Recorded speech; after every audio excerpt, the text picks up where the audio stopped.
Hey, welcome back to Whole Health, where we want to become truly healthy. And part of that entails making a change. That when we want to become the healthiest version of ourselves, we need to make a change to get there.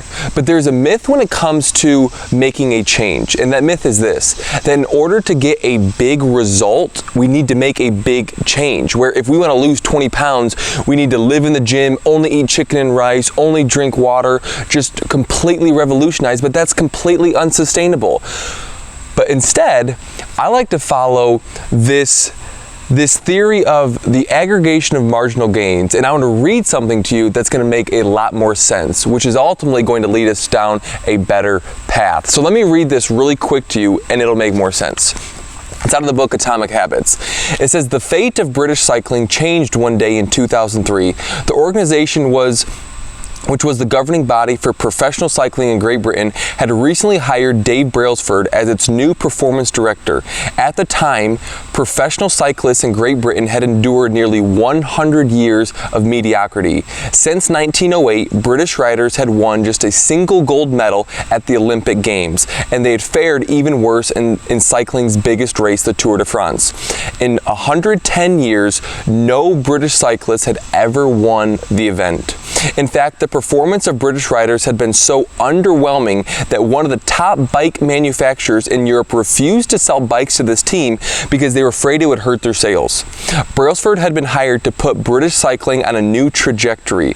What made him different from previous coaches was his relentless commitment to a strategy that he referred to as the aggregation of marginal gains, which was the philosophy for searching for tiny marginal improvements in everything that you do.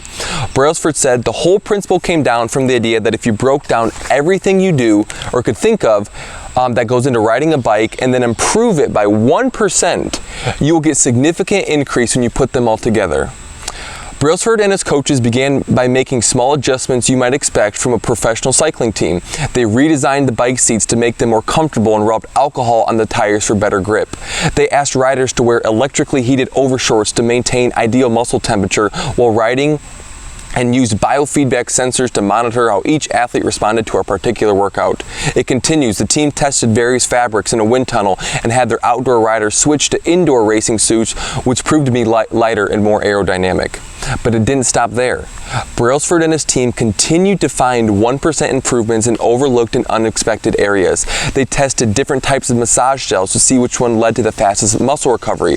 They hired a surgeon to teach each rider the best way to wash their hands to reduce the chances of catching a cold, and several others.